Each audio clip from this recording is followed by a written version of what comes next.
Champions trophy 2025 Pakistan కి ఇచ్చినప్పటి నుండి ఏదో ఒకటి జరుగుతూనే ఉన్నది. అన్ని అపశకునాలు అన్నట్టు స్టార్టింగ్ నుండి ఈ టోర్నీకి సంబంధించి ఏదో ఒక న్యూస్ ఉంటూనే ఉన్నది. అది కూడా మాక్సిమం నెగిటివ్ గానే ఉంటున్నది. ఇక ఎట్నో చేసి లాస్ట్ కి ఛాంపియన్స్ ట్రోఫీ స్టార్ట్ అయ్యే టైంకి వచ్చింది. దీనికంటే ముందు మన ఇండియన్ టీము పాకిస్తాన్ కి వెళ్ళకపోవడం, అలాగే అక్కడ స్టేడియాలు సరిగ్గా నిర్మించకపోవడం, దాంతో పాటు ఆఫ్ఘనిస్తాన్ తోటి మేము ఆడం అని ఆస్ట్రేలియా, ఇంగ్లాండ్, సౌత్ ఆఫ్రికా చెప్పడం, ఇట్లా ఏదో ఒకటి నెగిటివ్ న్యూస్ ఉంటూనే ఉన్నది. ఇక అవన్నీ పక్కన పెడితే ఈ 19 నుండి ఛాంపియన్స్ ట్రోఫీ స్టార్ట్ అవుతుంది ఎట్నో విధంగా. అరే ఇక స్టార్ట్ అవుతుంది, టాప్ 8 టీమ్స్ మంచి పర్ఫార్మెన్స్ చేస్తాయి, వాళ్ళ మధ్యలో జరిగే మ్యాచ్లు ఇంట్రెస్టింగ్ ఉంటాయి అనుకుంటే ఇప్పుడు ఇంకో టీం ఎంట్రీ ఇచ్చింది.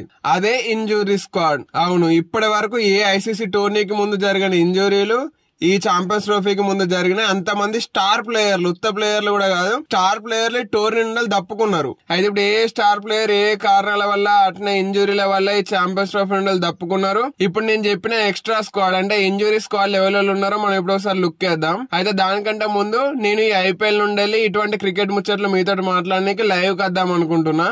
దానిపైన మీ ఒపీనియన్ ఏందనేది కామెంట్ చేయండి. ఇక మనం మన ఇంజురీ స్క్వాడ్ కనుక చూసుకుంటే ఫస్ట్ మన ఇండియన్ టీం కి పెద్ద బొక్క పడ్డది, అదే జస్ప్రీత్ బూమ్రా తప్పుకోవడం వల్ల మన బలం సగం పోయిందని చెప్పుకోవాలి. ఎందుకంటే అసలు బూమ్రానే వేరే టీంలకు మన టీం కు మధ్య డిఫరెన్స్. అటువంటి బూమ్రానే ఇంజురీ కారణాల వల్ల ఈ ఛాంపియన్స్ ట్రోఫీ నుండి తప్పుకున్నాడు. లేటెస్ట్ గానే ఈ న్యూస్ మనకు అఫీషియల్ గా ఇచ్చేసింది బీసీసీఐ. అట్నే బూమ్రా ప్లేస్ లో హర్షిత్ రాణాని తీసుకొచ్చారు. అయితే మనందరికి తెలిసిందే.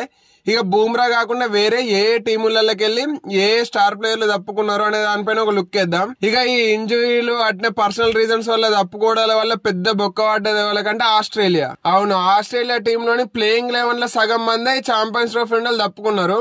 వాళ్ళు ఎవరో ఇప్పుడు నేను మీకు చెప్తా ఉంటా. ఫస్ట్ మిచెల్ మార్ష్ మన ఇండియా తోటి బార్డర్ గవాస్కర్ సిరీస్ ఆడేటప్పుడే మనోడికి బ్యాక్ ఇంజరీ వచ్చింది. ఆ తర్వాత శ్రీలంక టూర్ కూడా మనోడు రాలేదు. అయితే ఫస్ట్ ఛాంపియన్స్ ట్రోఫీ స్క్వాడ్ ఇచ్చినప్పుడు దానిలో మిచెల్ మార్ష్ ఉన్నాడు. కాకపోతే ఆ తర్వాత ఇంజురీ అని మనోడు తప్పుకున్నాడు. ఇక మిచెల్ మార్ష్ అయిన తర్వాత ఉన్నట్టుండాలి మార్కస్ స్టోయినిస్ వన్డేలకి రిటైర్మెంట్ ఇచ్చేసిండు. అంత సడన్ గా అసలు ఎవరు ఊహించకుండా ఎందుకు రిటైర్మెంట్ ఇచ్చిండో కూడా అర్థం కాలేదు. అయితే దీనిపైన తాజాగా తెలుస్తున్న రీజన్స్ ఏంటంటే మనోనికి ఎక్కువ ఇంజురీస్ అవుతున్నాయంట, అందుకే రిటైర్మెంట్ ఇచ్చిందని అంటున్నారు. మరి అందులో ఎంత నిజం ఉన్నది అనేది తెలియదు కానీ ఈ రీజన్ అయితే బయటకు వచ్చింది. ఇక స్టోయినిస్ తర్వాత ఒకటేసారి కెప్టెన్ ప్యాట్ కమిన్స్, అట్నే సీనియర్ అండ్ ఎక్స్పీరియన్స్డ్ బౌలర్ జోష్ హజల్వుడ్, వీళ్ళిద్దరు కూడా ఛాంపియన్స్ ట్రోఫీ తప్పుకున్నారు అనే న్యూస్ వచ్చేసింది. అయితే ప్యాట్ కమిన్స్ యాంకిల్ ఇంజురీ వల్ల తప్పుకుంటే హెజల్వుడ్ ఏమో హిప్ ఇంజురీ వల్ల తప్పుకున్నాడు. ఇక వీళ్ళిద్దరు వేరు. ఆస్ట్రేలియాకు ఒకే ఒక సీనియర్ అండ్ ఎక్స్పీరియన్స్డ్ బౌలర్ మిగిలిండు. మిచెల్ స్టార్క్ తోటే వీళ్ళు వస్తున్నారు. భారం మొత్తం మనోడి పైన పడుతుంది అనుకుంటున్న సమయంలో ఛాంపియన్స్ ట్రోఫీ స్క్వాడ్ లో పేర్లు చేంజ్ చేసే లాస్ట్ మూమెంట్ లో నేను పర్సనల్ రీజన్స్ వల్ల ఈ టోర్నీ తప్పుకుంటున్నా అని మనోడు ఆస్ట్రేలియాకి చెప్పిండు. ఆస్ట్రేలియా కూడా సరే అన్నది. దాంతో ఆస్ట్రేలియా యొక్క పేస్ త్రయం కమిన్స్, హజల్వుడ్, స్టార్క్ ముగ్గురు బయటికి పోయారు. అయితే వీళ్ళు ఎటువంటి ప్లేయర్లు అనేది నేను మీకు చెప్పనవసరం లేదు. అట్నే ఇంజురీల వల్ల పాకిస్తాన్ కూడా బొక్క పడ్డది. పాకిస్తాన్ లో సయ్యం అయూబ్, అట్నే హారిస్ రౌఫ్ వీళ్ళిద్దరు కూడా ఇంజురీ కారణంగానే తప్పుకున్నారు. సయ్యం అయూబ్ కేమో యాంకిల్ ఇంజురీ అయితే హారిస్ రౌఫ్ కేమో హిప్ ఇంజురీ అయింది. ఈ ఇంజురీల కారణంగానే వాళ్ళు తమ దేశంలో జరిగే ఛాంపియన్స్ ట్రోఫీలో ఆడలేకపోతున్నారు. అట్నే సౌత్ ఆఫ్రికాలో కూడా ఇద్దరు బౌలర్లకు దెబ్బ పడ్డది.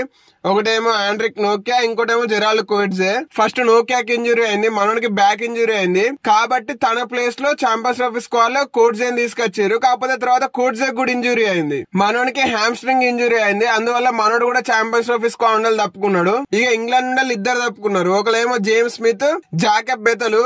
జేమ్స్ స్మిత్ ఏమో కాఫ్ అనే కారణంగా తప్పుకుంటే జాకబ్ బెతల్ ఏమో హ్యామ్స్ట్రింగ్ ఇంజురీ కారణంగా తప్పుకున్నాడు. మనకి ఇంజురీ ఇండియా తోటి మ్యాచ్ ఆడేటప్పుడే జరిగింది. లేటెస్ట్ ఇప్పుడు అయినాయి కదా ఇండియా వర్సెస్ ఇంగ్లాండ్, ఆ మ్యాచ్ లో మనకి జరిగింది.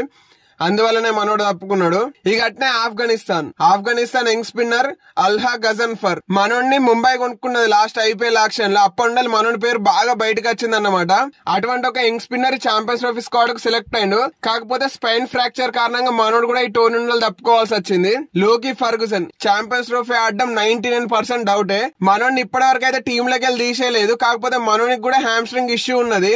ఆ కారణంగానే ఒకవేళ మ్యాచ్లు స్టార్ట్ అయ్యే టైంకి మనోడిని ట్రావెల్ రిజర్వ్ లోకి వెళ్ళి ఏమన్నా రిప్లేస్మెంట్ చేస్తారనే న్యూస్ ఉన్నది. మనోడు ఒకవేళ ఫిట్ అయితే ఆడిద్దాం, లేదంటే లేదు అనే ఉద్దేశంలో న్యూజిలాండ్ మాత్రం మనోడిని టీంలోకి వెళ్ళి తీసేయలేదు, అట్నే ఉంచుకున్నది. కాకపోతే అప్పటి వరకు ఏమైతుందో చూడాలి. అయితే ఇప్పుడు నేను చెప్పిన ఇంజురీ స్క్వాడ్ అనేది మొత్తం 8 టీముల నుండి ఉన్నది. ఈ ఛాంపియన్స్ ట్రోఫీకి ఇంజురీ న్యూస్ లేని ఒకే ఒక్క టీము బంగ్లాదేశ్ మినహా మిగిలిన అన్ని టీములలో ఇంజురీలు ఉన్నాయి.